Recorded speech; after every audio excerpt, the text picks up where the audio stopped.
EP effluent treatment plant यानी एक ऐसा प्लांट जहाँ से इंडस्ट्रीज की जितनी भी अपशिष्ट गंदगी होती है, चाहे वो ग्रीस हो, तेल हो या अन्य पदार्थ हो या पोलोथीन हो, ये सभी क्या होता है कि सभी बाहर ईटीपी प्लांट की ओर निकाल दी जाती है।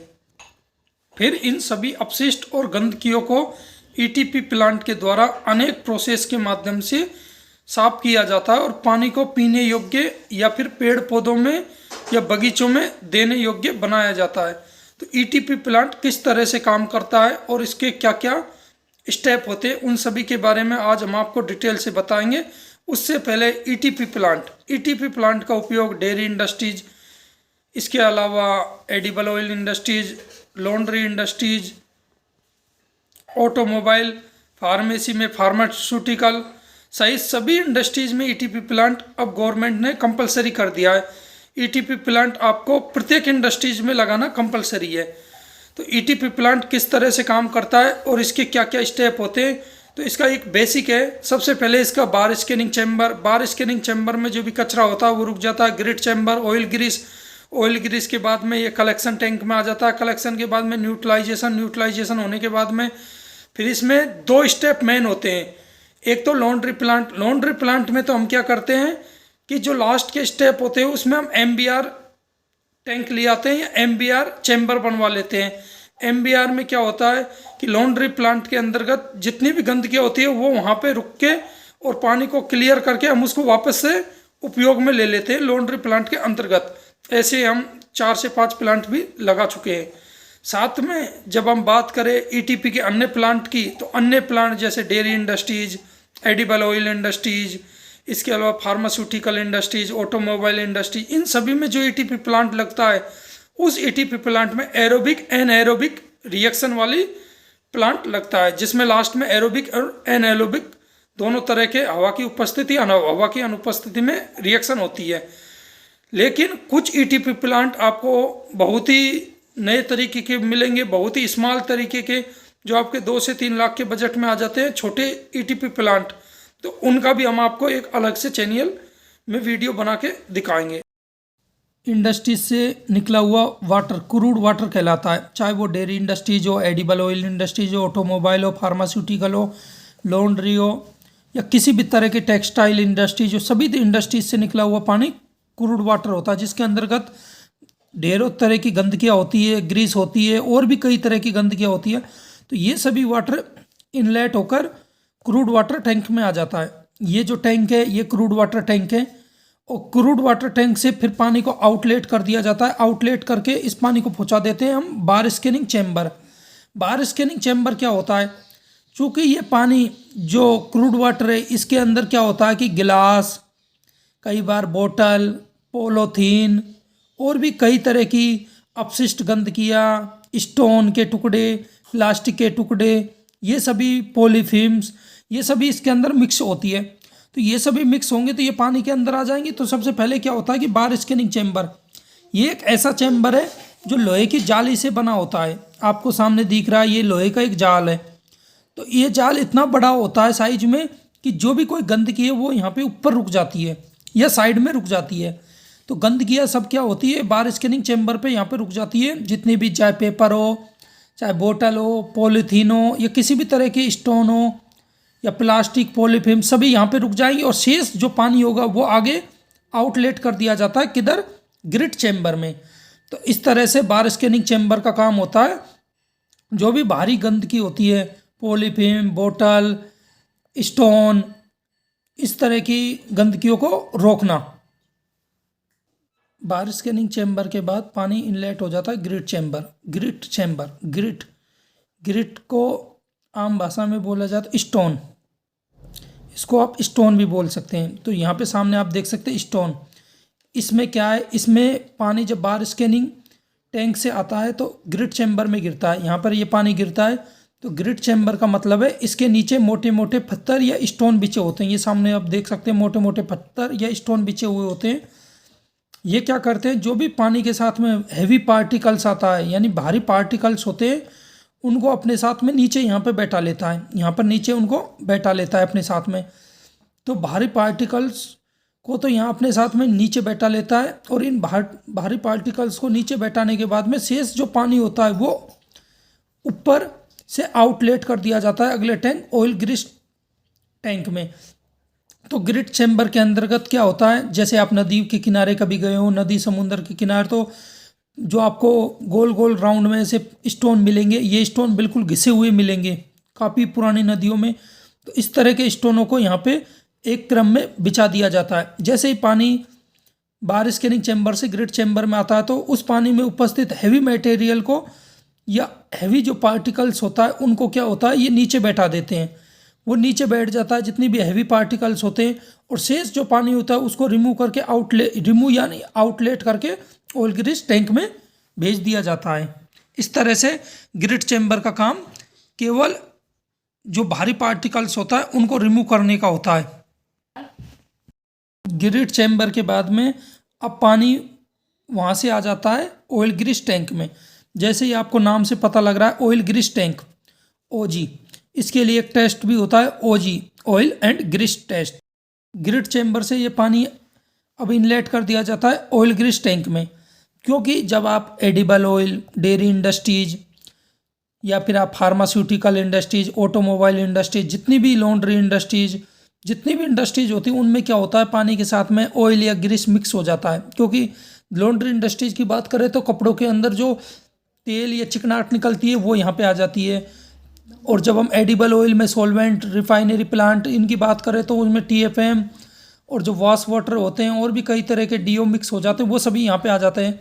डेयरी की बात करें तो उनके दूध, दही, पनीर, घी, छाछ, इन सभी के जो घी के वसा, फैट होती है, चिकनाहट होती है, वो सभी यहाँ पे आ जाती है। तो यहाँ पे क्या होता है, ग्रिट चैम्बर से आउटलेट करके अब पानी ऑयल ग्रिस टैंक में पहुँचता है। जब हम रिफाइनरी प्लांट का उपयोग करते हैं या फिर अन्य प्लांटों का उपयोग करते हैं तो उसमें जो वॉश वाटर होता है, जो ऑयल ग्रिस में मिक्स होकर पानी यहाँ पे आ जाता है। तो इस टैंक में हम इसमें ऑयल ग्रिस को रिमूव करते हैं। इसमें हम ऑयल ग्रिस को रिमूव करते हैं। इस टैंक का सिद्धांत है कि ऑयल ग्रिस की डेंसिटी यानी घनत्व कम होता है। आपको पता है ऑयल ग्रिस की डेंसिटी होती है, घनत्व होता है वो कम होता है। और पानी की जो डेंसिटी होती है यानी घनत्व होता है वो ज़्यादा होने के कारण तेल और ग्रिस टैंक में क्या होता है, हमेशा ऊपर की ओर तैरने लग जाते हैं। पानी की डेंसिटी यानी घनत्व ज़्यादा होने के कारण तेल ग्रिस कहाँ पे, ऊपर की ओर तैरेंगे। जब ऊपर की ओर तैरेंगे तो हम इसको मैकेनिकल प्रोसेस से रिमूव कर लेते हैं। मैकेनिकल प्रोसेस में क्या है, एक पट्टा लेते हैं, पट्टे की सहायता से निकाल लेते हैं, या फिर ऊपर होंगे तो आप मग या बाल्टी की सहायता से भी रिमूव करके एक अलग से आप एक ड्रम रख लीजिए या टैंक रख लीजिए, उसमें आप इकट्ठा कर लीजिए। इसके लिए अगर आपके पास बड़ा प्लांट है, 10 KL का या 5 KL का प्लांट है, यानी 10,000 लीटर या 5,000 लीटर कैपेसिटी का ETP प्लांट है, तो आप इसके लिए एक मशीन आती है, वो मशीन इस तरह से चलती जाती है और पट्टे में से जो भी तेल ग्रीस ऊपर की तरफ होती है उनको यहाँ से रिमूव बाहर कर लिया जाता है।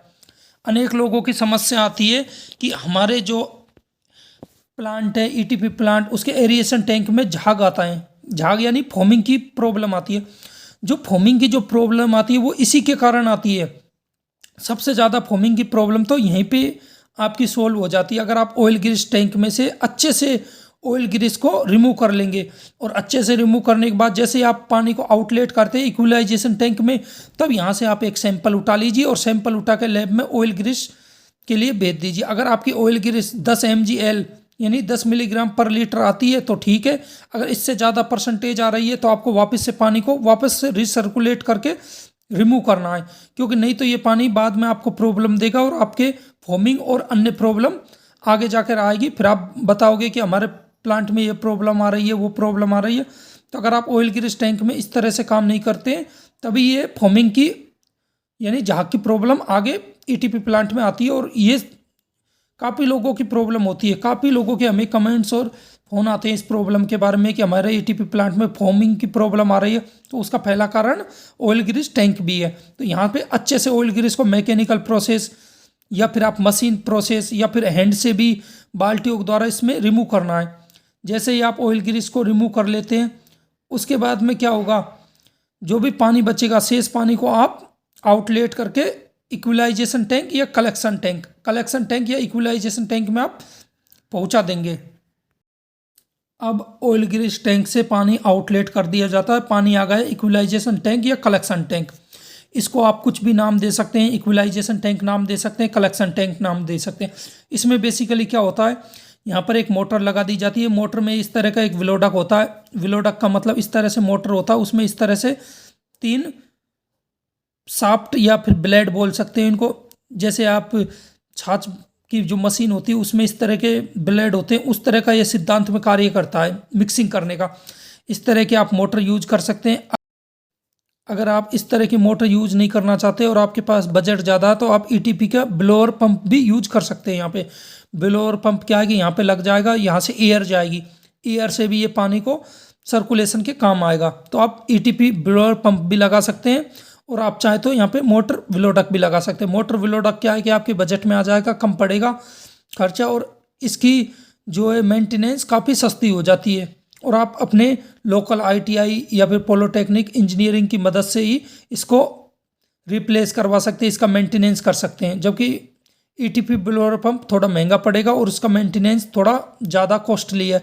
तो आप चाहे तो ब्लोअर पंप लगा दे, आप चाहे तो मोटर ब्लेड का भी उपयोग कर सकते हैं। Equalization collection tank. अब ये बात आती है कि जो ऑयल ग्रीस टैंक से जो पानी हमारा इक्विलाइजेशन टैंक या कलेक्शन टैंक में आया, यहाँ पे क्यों इस पानी को हम लेकर आए, इसका क्या उपयोग है। तो इक्विलाइजेशन टैंक या कलेक्शन टैंक में इस पानी को इकट्ठा करके हमें पता है कि पानी में विभिन्न प्रकार के प्लांटों से पानी आया है। हमें पता है पानी जैसे refinery plant, solvent plant, oil mill plant, जैसे डेयरी इंडस्ट्रीज में घी के सेक्शन से, दूध के सेक्शन से, पनीर के सेक्शन से, छाछ के सेक्शन से, अन्य चीज़ लॉन्ड्री प्लांट में भी कई तरह के जो कपड़े होते हैं उनके अलग अलग टाइप्स के कपड़े होते हैं, उन सभी से ये पानी आया है। तो इस तरह से जब अलग अलग सेक्शनों से पानी आता है, ऑटोमोबाइल में भी देखा जाए तो आप मोटरसाइकिल के, कार के या फिर अन्य पार्ट्स के सेक्शन से, अलग अलग सेक्शनों से जब पानी आता है तो कुछ पानी तो ज़्यादा गर्म होता है, यानी उनका तापमान ज़्यादा होता है, उच्च तापमान होता है, और कुछ पानी ठंडा होता है जिनका तापमान कम होता है। तो सबसे पहला मेन कारण तो क्या है, टेम्परेचर। कुछ पानी का तो तापमान ज़्यादा होता है, कुछ पानी का तापमान कम होता है। अब बात आती है दूसरी, तापमान के बाद में पीएच। अब पानी कुछ प्लांटों में तो पीएच पानी का ज़्यादा होता है, कुछ प्लांटों में पीएच कम होता है। अब मानो डेयरी इंडस्ट्रीज में बात करें तो अब मानो घी के सेक्शन में तो पीएच हाई हो गया और दूध के सेक्शन में पीएच लो हो गया। तो विभिन्न प्रकार के डिफरेंट पीएच हो गया, डिफरेंट टेम्परेचर हो गया। तो जब डिफरेंट पीएच और टेम्परेचर है तो हम यहाँ क्या करेंगे, मोटर विलोडक या फिर ईटीपी ब्लोअर पंप की सहायता से इस पानी को मिक्स करेंगे। इस तरह से इस पानी को मिक्स करेंगे कि जो इनका टेम्परेचर और जो पीएच है जो डिफरेंट था वो एक समान हो जाए। यानी कि समान पीएच और टेम्परेचर करने के लिए हम इसका काम करते हैं। इक्विलाइजेशन टैंक या कलेक्शन टैंक में हम इन विलोडक पंप या ईटीपी ब्लोअर पंप को चलाते हैं ताकि इनका जो तापमान है और जो पीएच है वो एक समान हो जाए। इसलिए हम जो पीएच भिन्न भिन्न होता है तो इस टैंक में हम पानी लाकर उसको विलोडक मोटर मशीन से या फिर ब्लोअर पंप से चलाते हैं ताकि पानी एक साथ में मिक्स हो जाए और एक तरह से इक्विलाइजेशन का मतलब भी आप जानते हैं, इक्वलाइज करना यानी एक साथ एक जैसा करना। इसमें जब एक समान हो जाता है तो हमें आगे किसी तरह की प्रॉब्लम नहीं आती है, टेस्टिंग करने में भी नहीं आएगी और इसमें हमें पता भी लग जाएगा कि इसका टेम्परेचर कितना है, पीएच कितना है, जो एक समान होने के बाद में हमें आगे सुविधाएं होंगी। तो इस तरह से यहाँ पे हम पीएच और टेम्परेचर एक समान कर लेते, इसके बाद में इस पानी को आउटलेट कर देते न्यूट्रलाइजेशन टैंक में। तो अब जो पानी जाएगा वो जाएगा न्यूट्रलाइजेशन टैंक में। जैसे हम न्यूट्रलाइजेशन टैंक में पानी को पहुँचाएंगे उससे पहले हम इसका एक सैंपल कलेक्ट करेंगे, सैंपल को क्यूसी लैब में भेजेंगे उसका पीएच और टेम्परेचर निकलवाने के लिए कि पीएच और टेम्परेचर सेम है या नहीं है। इसके लिए हम क्या करेंगे, इसके 3 सैंपल भेजेंगे। जब आप 3 सैंपल भेजेंगे तो तीनों का जो पीएच है और जो टेम्परेचर है वो एक समान आना चाहिए, प्लस माइनस 0.1 के डिफरेंस से, यानी 0.1 से ज़्यादा डिफरेंस नहीं होना चाहिए तीनों सैंपलों में। इसका मतलब है हमारा इक्विलाइजेशन का प्रोसेस कंप्लीट हो जाता है। इसके बाद में हम पानी को आउटलेट करके न्यूट्रलाइजेशन टैंक में भेज देते हैं। इक्विलाइजेशन टैंक से पानी अब इनलेट होकर न्यूट्रलाइजेशन टैंक में आ जाता है। न्यूट्रलाइजेशन टैंक में भी क्या होता है, इसमें भी वही विलोडक वाली मोटर लगी होती है। आप चाहे तो विलोडक वाली मोटर लगवा सकते हैं या फिर एयर पंप भी लगवा सकते हैं आप। अर्थात इसमें आप एयर ब्लोअर पंप भी लगवा सकते हैं या विलोडक भी लगवा सकते हैं। ठीक इक्विलाइजेशन टैंक की तरह आप कुछ भी लगवा सकते हैं दोनों में से। विलोडक मोटर आपको सस्ती पड़ेगी और ईटीपी ब्लोअर पंप आपको थोड़ा महंगा पड़ेगा। आप जो चाहे वो लगवा सकते हैं। तो इसमें क्या होता है, जब पानी न्यूट्रलाइजेशन टैंक में आ जाता है तो यहाँ पे अब हमें पानी को न्यूट्रलाइज करना है, क्योंकि यहाँ पे इक्विलाइजेशन टैंक में तो हमने क्या किया था, उसका पीएच और टेम्परेचर दोनों को समान कर लिया था और पानी को न्यूट्रलाइजेशन टैंक में भेज दिया है। अब न्यूट्रलाइज हम किस प्रकार से पानी को करेंगे, इसके लिए हम क्या है कि इसमें 3 तरह के हम केमिकल उपयोग में लेते हैं। जब आप ऑपरेटरों से बात करेंगे तो ऑपरेटर हमेशा आपको चूना, एलम और HCl या H2SO4 केमिकल की सलाह देते हैं, लेकिन ये एक सही मेथड नहीं है। जो ईटीपी प्लांट के ऑपरेटर डालते हैं, चूना डालते हैं, एलम डालते हैं और HCl और H2SO4 डालते हैं। हम यहाँ पे उपयोग में लेंगे साइंटिफिक मेथड। साइंटिफिक मेथड में क्या है, एलम लाई पॉलीबैक्स केमिकल, जिससे pH 7 और 7.05 के बीच में हो सके। हमें pH को मेंटेन करना है, न्यूट्रलाइज करना है 7 और 7.05। इसके लिए हम एलम, सबसे पहले हम जानते हैं एलम क्या होता है। एलम एक ऐसा केमिकल है जो पानी में उपस्थित सेडिमेंट का नाम सुना होगा आपने। तेल में सेडिमेंट होते हैं, घी के अंदर सेडिमेंट्स होते हैं। इसी तरह से पानी में जो सेडिमेंट होते हैं या सलज होती है, उनको फाड़कर छानने का काम करता है।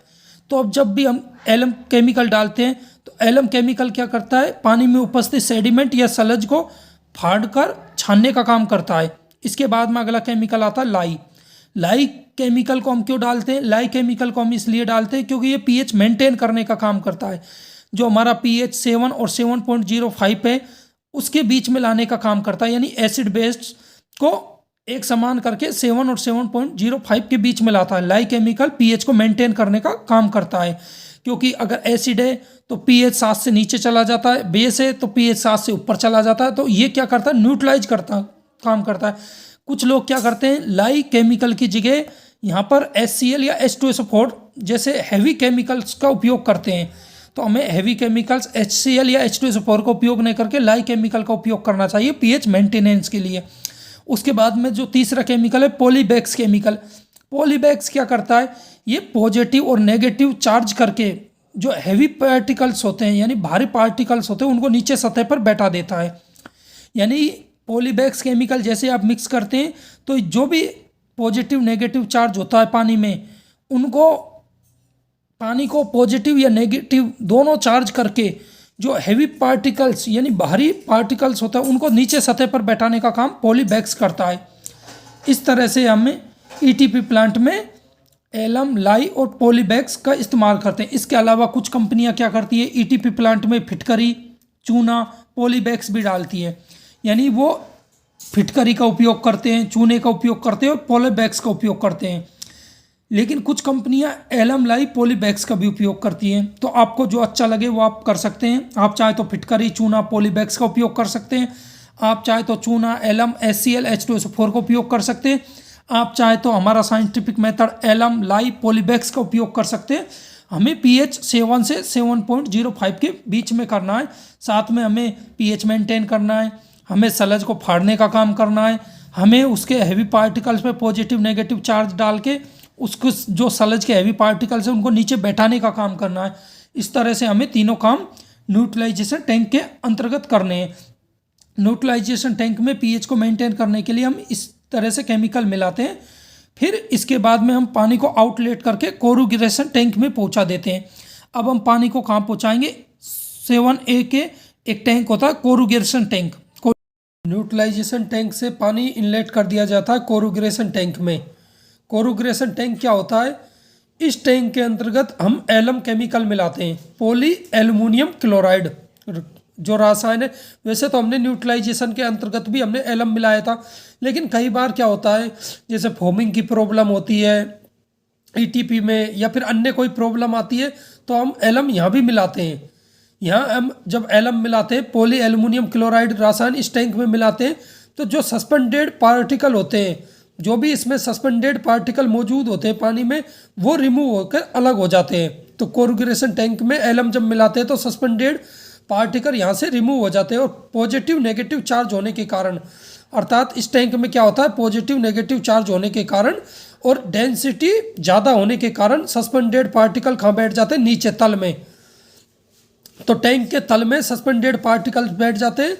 और इससे पहले हमने न्यूट्रलाइजेशन टैंक में भी एलएम मिलाया था, लेकिन अगर हम यहाँ मिलाएंगे तो यहाँ मिलाने से पॉली एल्यूमिनियम क्लोराइड जब हम मिलाते हैं तो उसका एक फ़ायदा है, जो भी सस्पेंडेड पार्टिकल है वो रिमूव होकर अलग अलग हो जाएंगे।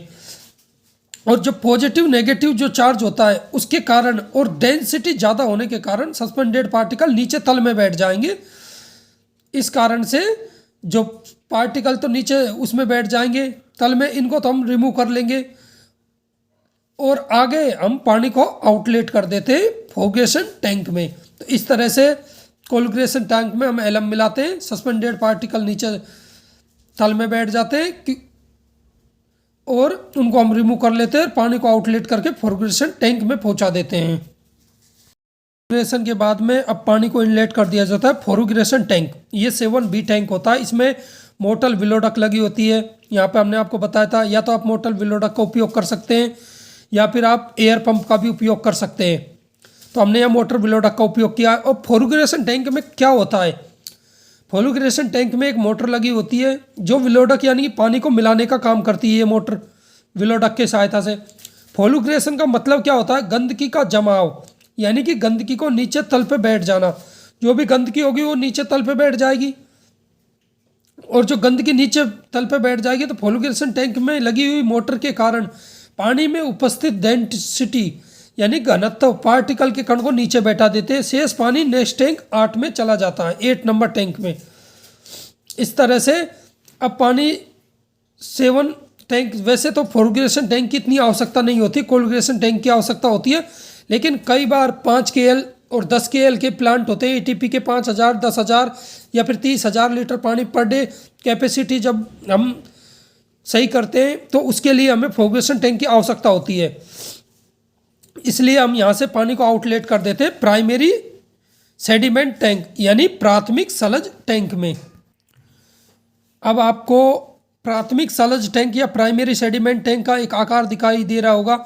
आप जैसे आपने कभी बोतल यूज में ली हो, जैसे ही आप बोतल को कट करते हैं तो जो नीचे का जो ऊपर का हिस्सा होता है उसको आप नीचे करेंगे तो इस तरह से दिखाई देगा, एक इस आकार में, बिल्कुल कीप के आकार में, वी आकार में। तो इसमें क्या होता है, जब हम पानी को यहाँ पे लाएंगे तो पानी में जितनी भी गंदगियाँ होंगी, जितने भी सेडिमेंट होंगे वो नीचे तल में बैठ जाएंगे।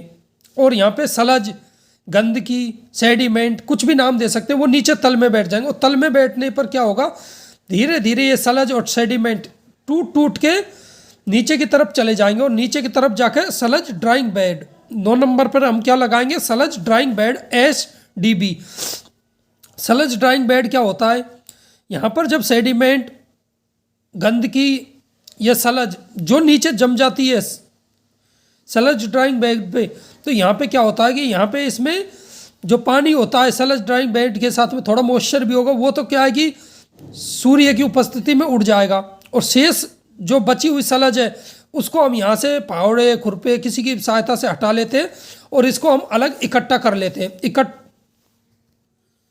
अलग इकट्ठा करने के बाद में फिर हम इसको खेतों में खाद के रूप में उपयोग में ले सकते हैं, और भी अन्य काम में हम इस सलज ड्राइंग बेड में जो बनी हुई सलज है या सेडिमेंट, इसको हम खाद के रूप में ले सकते हैं, क्योंकि इसके अंदर नाइट्रोजन और भी अन्य महत्वपूर्ण पोषक तत्व होते हैं जो हमारी फसलों के लिए महत्वपूर्ण होते हैं। तो हम इसको खाद के रूप में ले सकते हैं, अर्थात ये हमारा बायो प्रोडक्ट हो जाता है, इससे हम प्रॉफिट कमा सकते हैं। अब आता है नंबर 8 में प्राइमरी सलज टैंक यानी प्राथमिक सलज टैंक।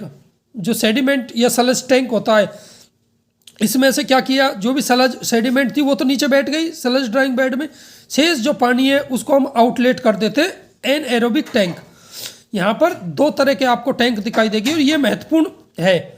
ईटीपी के अंदर एक तो देखो एरोबिक, एनएरोबिक टैंक होते हैं, दूसरा MBR टैंक होते हैं। MBR के लिए हम अलग से वीडियो बनाएंगे। जो लॉन्ड्री प्लांट, ऑटोमोबाइल प्लांट, जो इंडस्ट्रीज होती है, छोटी इंडस्ट्रीज होती है, जैसे कई तरह के ऑटोमोबाइल में जो वॉशिंग सर्विस के होते हैं या ड्रेस के भी होते हैं, कपड़ों के भी, काफ़ी तरह के टेक्सटाइल इंडस्ट्रीज में भी वो प्लांट काम में आता है। उसमें क्या है, हम एरोबिक एनारोबिक रिएक्शन नहीं कराते हैं, डायरेक्ट हम MBR चैम्बर लगा देते हैं।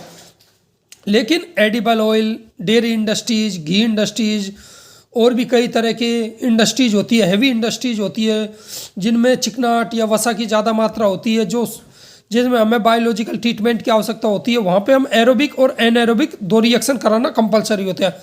एनएरोबिक ऐसी रिएक्शन होती है जिसमें हवा एब्सेंट होती है, यानी ये एयर की अनुपस्थिति में रिएक्शन होती है, उसको एनएरोबिक रिएक्शन कहते हैं। और जो हवा की उपस्थिति में होती है उसको हम एरोबिक रिएक्शन कहते हैं।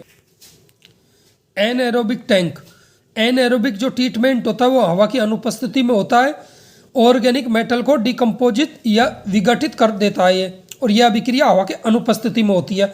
एरोबिक, जो एरोबिक रिएक्शन होती है ये हवा की उपस्थिति में होती है, ऑर्गेनिक मेटल को बैक्टीरिया डिकम्पोजिट करके विघटित कर देता है, यानी यहाँ बैक्टीरिया की उपस्थिति में होती है। क्या करते हैं हम यहाँ पे हमें बैक्टीरिया के लिए कल्चर डालना होता है। बैक्टीरिया के लिए जब हम यहाँ पे कल्चर डालेंगे तो कल्चर के साथ साथ सबसे महत्वपूर्ण क्या होता है, हमें यहाँ पे गुड़, गोबर, इसके अलावा अन्य अपशिष्ट पदार्थ, DAP, यूरिया, ये सब हमें यहाँ डालना होता है बैक्टीरियाओं के लिए, ताकि बैक्टीरिया जीवित रहे। और बैक्टीरिया कहाँ पे रहेंगे, एरोबिक टैंक में। एरोबिक टैंक क्योंकि यहाँ पे एयर के साथ में रिएक्शन होगी और यहाँ बैक्टीरिया जीवित रहेंगे, तो ये बैक्टीरिया क्या करेंगे, पानी के अंदर जितनी भी गंदगी होंगी उनको खा के समाप्त कर देंगे और पानी का ट्रीटमेंट कर देंगे। और यहाँ हवा की अनुपस्थिति में होती है, हवा की उपस्थिति में होती है। इसलिए अधिकतर जो फोमिंग की जो प्रॉब्लम आती है वो यहाँ से भी आती है। यहाँ पर क्या होता है, कई बार हम जो गुड़, गोबर, इसके अलावा आटा और भी कई चीज़ें, DAP, यूरिया जो डालते हैं वो हम अधिक मात्रा में डाल देते हैं इन टैंकों में। जब हम अधिक मात्रा में इन टैंकों में डाल देते हैं तो क्या होता है, बैक्टीरिया आपके खा नहीं पाते उतना खाना, तो यहाँ पे फोमिंग की प्रॉब्लम आ जाती है ETP प्लांट में, एरिएशन टैंक में। तो इसलिए यहाँ पे लिमिट का खाना डालें। और दूसरी सबसे बड़ी चीज़ है, आपने यहाँ पे खाना तो डाला, अगर यहाँ पे खाना आपने 30% डाला और बैक्टीरिया 90% है, यानी बैक्टीरियाओं की संख्या ज़्यादा है और खाना कम है, तो अगर बैक्टीरियाओं की संख्या ज़्यादा होगी तो उनमें फिर रिएक्शन होगा, और रिएक्शन होगा तो फिर उसमें फोमिंग की क्रिया होगी, अर्थात झाग बनेंगे प्लांट के अंदर। तो बैक्टीरियाओं की उपस्थिति ज़्यादा होना भी फोमिंग की समस्या है और खाना ज़्यादा होना भी फोमिंग की समस्या है, तो इसलिए इस चीज़ को ध्यान में रखना है। एरोबिक टैंक वायु की उपस्थिति में होती है। एरोबिक टैंक, इसके अंदर जो हम बायो कल्चर मिलाते हैं वो कितना मिलाते हैं, अगर आपका प्लांट 5 KL का मतलब होगा 5000 लीटर, 10 KL का मतलब हो जाएगा 10,000 लीटर पानी। अगर आपका प्लांट 5 KL है तो आपको क्या करना है, 200 से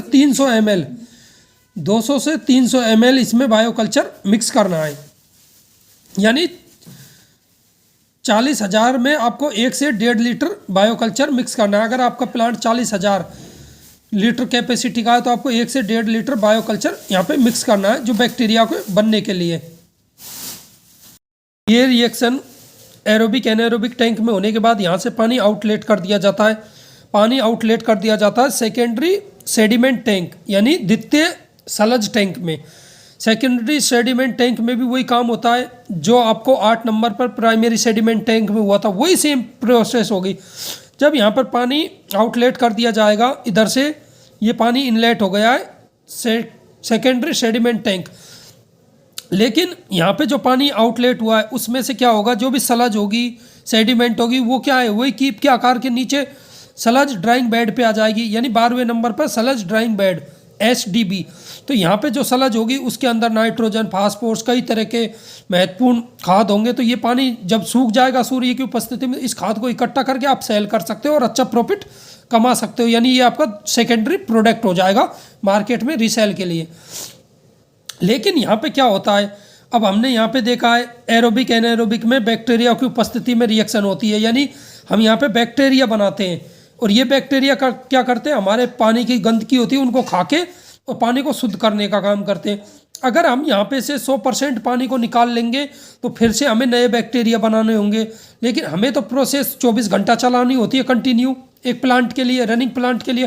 तो हम यहाँ पे क्या करते हैं, हम यहाँ पे एक तरीका अपनाते हैं। हम यहाँ जो 100% पानी लिया, इसमें से हम 70% पानी को यानी उपयोग में लेते हैं, 70% पानी को तो हम आगे क्लीन करके आउटलेट कर देते कोलुग्रेशन या परमिट वाटर में। कितने परसेंट? 70% पानी को। शेष जो 30% पानी होता है, 30% पानी को हम वापस एरोबिक एंड एनएरोबिक टैंक में भेज देते हैं। 30% पानी को क्यों भेज देते?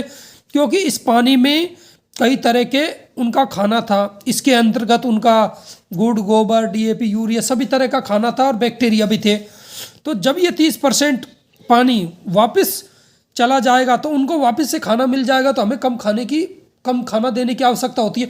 कई लोग क्या करते हैं कि यहाँ पर से 100% पानी इनलेट करते हैं और उसमें से ड्राइंग बेड में निकाल के गंदगी, सेडिमेंट, सलज और बाकी का 100% पानी को कोलुग्रेशन या परमिट वाटर में बाहर निकाल देते हैं और प्रोसेस को बंद कर देते हैं। अगर ऐसा करते हैं तो यहाँ पे क्या है कि बैक्टीरियाओं के लिए खाना तो बचा ही नहीं। फिर आप अगेन दोबारा से खाना डालोगे, दोबारा से पूरी रिएक्शन कराओगे तो आपकी कॉस्ट बढ़ जाएगी। अगर आपकी कॉस्ट बढ़ जाएगी प्लस बैक्टीरियाओं को वापस एक्टिव होने में भी समय लगेगा, तो फिर फोमिंग की प्रॉब्लम आएगी। इसलिए 30% को वापस बैक्टीरियाओं के लिए वापस भेज दीजिए और 70% को आप अगले कोलुग्रेशन या परमिट वाटर में ले लीजिए। जो लास्ट प्रोसेस है इसको कोलुग्रेशन या परमिट वाटर बोलते हैं। ये ईटीपी की अंतिम प्रोसेस है। इस प्रोसेसन में क्या है कि पानी को कोलुग्रेशन करते हैं। कोलुग्रेशन का मतलब क्या है? यहाँ पर 30% पानी तो हमने बैक्टीरियाओं को वापस भेज दिया एरोबिक एनाएरोबिक टैंक में। 70% पानी में हमने सलज, ड्राइंग बेड में सलज ले ली और बाकी का 70% पानी हमने यहाँ भेजा है कोलुग्रेशन परमिट वाटर। सलज तो निकल गई लेकिन 70% बैक्टीरिया तो यहीं पे रह गए ना। जब 70% बैक्टीरिया इस प्लांट में रह गए तो क्या करते हैं कि इन 70% बैक्टीरिया यहाँ से कोलुग्रेशन या परमिट वाटर टैंक में आ जाते हैं। अब जब 70% बैक्टीरिया यहाँ पे मौजूद है और इस पानी का अगर हम उपयोग करेंगे तो ये हमारे लिए हानिकारक हो सकता है। इसलिए कोलुग्रेशन या परमिट वाटर प्रोसेस में हम यहाँ पे इन बैक्टीरिया को किल करने का काम करते हैं, यानी इन बैक्टीरिया को हम मारने का काम करते हैं। तो इस टैंक का मेन मकसद क्या है? यहाँ पे हम इन बैक्टीरिया, जो 70% बैक्टीरिया है, यहाँ पे हम इन बैक्टीरिया को नष्ट कर देते हैं। उसके बाद में पानी डिस्चार्ज होने के लिए तैयार है। पानी को अगर आपको फिर से उपयोग लेना है तो डीएम वाटर में प्लांट में पहुँचाना होगा। अगर आप पानी को फिर से पीने के लिए या नहाने के लिए, अन्य काम के लिए उपयोग में लेना चाहते हैं तो पानी को डीएम प्लांट में पहुंचा दीजिए। वहाँ पे वापस से प्रोसेस होकर ये पानी पीने के योग्य हो जाएगा। अगर आपको इस पानी को गार्डन में लेना है तो यहाँ पे कोलुग्रेशन की प्रोसेस करा के जो बैक्टीरिया वो नष्ट हो जाएंगे। उसके बाद में पानी को आप काम में ले सकते हैं, जैसे गार्डन के रूप में, घास के रूप में। कई तरह से इस पानी का उपयोग हो सकता है, जैसे लॉन्ड्री इंडस्ट्रीज वापस धुलाई के लिए। लेकिन लॉन्ड्री इंडस्ट्रीज में आपको एरोबिक एनाएरोबिक रिएक्शन की आवश्यकता नहीं होती है। उसकी जगह हम एक नई टेक्निक विकसित की है हमने, MBR टेक्निक। और शायद बहुत ही कम इंडस्ट्रीज में या बहुत ही कम इंजीनियर इस टेक्निक को जानते हैं, MBR टेक्निक। इसका उपयोग हम कोलुग्रेशन के बाद में करते हैं, MBR टेक्निक का। उसमें हमें ये सभी टैंकों की आवश्यकता नहीं होती है। तो हम वो वाला भी आपको अलग से वीडियो बना के दिखाएंगे। अनेक लोगों का ये भी क्वेश्चन था, ये तो हमने आपको प्लांट चलाना तो सिखा दिया ईटीपी का, लेकिन ईटीपी की टेस्टिंग की भी बेसिक जानकारी तो होनी चाहिए ऑपरेटर बनने के लिए। या फिर लेबोरेटरी में कोई है तो उसने ईटीपी प्लांट को अच्छे से समझ लिया प्रोसेस को। लेकिन अब बात आती है लेबोरेटरी। जब हम लैब की बात करते हैं इंडस्ट्रीज में, तो लैब 3 तरह से होती है, QC, QA, R&D। QC quality control, जहाँ पर हम क्वालिटी को कंट्रोल करते हैं। QA क्वालिटी एश्योरेंस, जहाँ पे हम डॉक्यूमेंटेशन का काम करते हैं। R&D रिसर्च एंड डेवलपमेंट का कार्य है, जहाँ पर अगर हमें कोई नया प्लांट बनाना है या कोई नई मेथड बनाना है या कोई नया प्रोजेक्ट करना है या हमें R&D करनी है उसमें, तो इसके लिए R&D लैब होती है। तो यहाँ पे मेन चीज़ है QC लैब, क्वालिटी कंट्रोल। तो जो क्रूड वाटर आता है टैंक में या मेन सैंपल निकलता है, तो हमारा जो रीडिंग है वो इतनी होनी चाहिए। pH जितने भी मेथड है, IS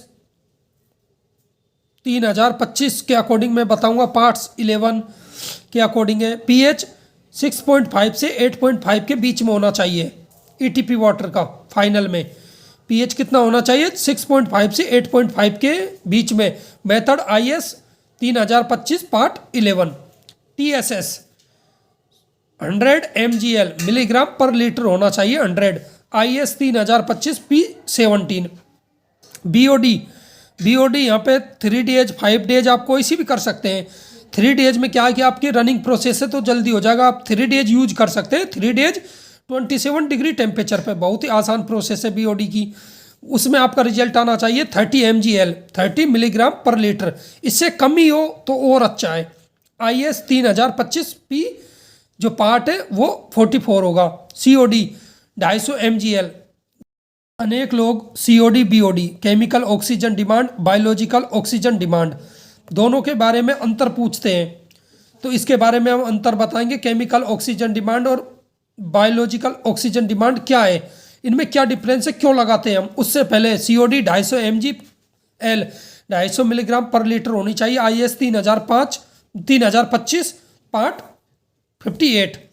ऑयल ग्रीस जो OG से टेस्ट होता है वो 10 mgl, यानी IS 3025 की पार्ट 39 के according. TDS 2100 mgl, IS 3025 part 16 के अकॉर्डिंग। टर्बिडिटी 50 से लेस देन होनी चाहिए टर्बिडिटी। इस तरह से ये टेस्ट आपका पास होना चाहिए। अब जो बात आती है वो बात आती है COD और BOD। तो सबसे पहले COD chemical oxygen demand, BOD biological oxygen demand. वैसे तो आप सभी ग्रेजुएट हैं या फिर आप 10th 12th वाले भी वीडियो को देख रहे हैं, लेकिन आप टेस्ट सबसे मेन प्रोसेस में जो QC QA R&D वाले होते हैं ये टेस्टिंग तो करते हैं, लेकिन इनको ये नहीं पता होता हम ये टेस्टिंग क्यों कर रहे हैं, इस टेस्टिंग का करने का क्या मतलब होता है और हम इस टेस्टिंग का क्या उपयोग करते हैं। तो आज हम बताएंगे पहले तो COD BOD chemical oxygen demand, biological oxygen demand. Chemical oxygen demand, जैसे ही हमने प्लांट शुरू में स्टार्ट किया था तो हमने oil grease, grit chamber, neutralization tank में लाए थे। न्यूट्रलाइजेशन टैंक में क्या किया था हमने, एलम डाई पॉलीबैग्स का इस्तेमाल किया था। और एलम डाई पॉलीबैग्स क्या है, केमिकल होते हैं। क्या होते हैं, केमिकल। अब जब हम वहाँ पे केमिकल डाल रहे हैं तो केमिकल से हमारा कितना पानी ठीक हो रहा है उसको टेस्ट करने के लिए हम chemical oxygen demand COD test करते हैं। BOD टेस्ट क्यों करते हैं, आपने 2 प्लांट सुने थे, एरोबिक एनएरोबिक। एरोबिक और एनएरोबिक प्लांट में हमने क्या किया, बैक्टीरिया डाले थे। 70% बैक्टीरिया हमने वहीं पे रोक दिए थे, 30% बैक्टीरिया वाला पानी हमने वापस एरोबिक एनएरोबिक टैंक में पहुंचा दिया था। तो वहाँ पर BOD का क्या लेवल है, जो ये पानी निकला है यहाँ पे BOD का क्या लेवल है, तो इसलिए हम BOD टेस्ट करते हैं। और TDS आप सभी जानते ही है, ऑयल ग्रीस जो शुरू में 3rd नंबर पे था, ऑयल ग्रीस टैंक, उसमें कितना ऑयल ग्रीस रिमूव हो गया, इसलिए हम ऑयल ग्रीस टेस्ट करते हैं। TSS और TDS ये नॉर्मल है। pH और टेम्परेचर का हमने आपको शुरू में बताया था। जब हम न्यूट्रलाइजेशन या इक्वलाइजेशन कलेक्शन टैंक वहाँ पे लाते हैं तो वहाँ पे इक्वलाइजेशन करने के लिए, एक समान करने के लिए पानी को pH मेंटेन करके देखते हैं।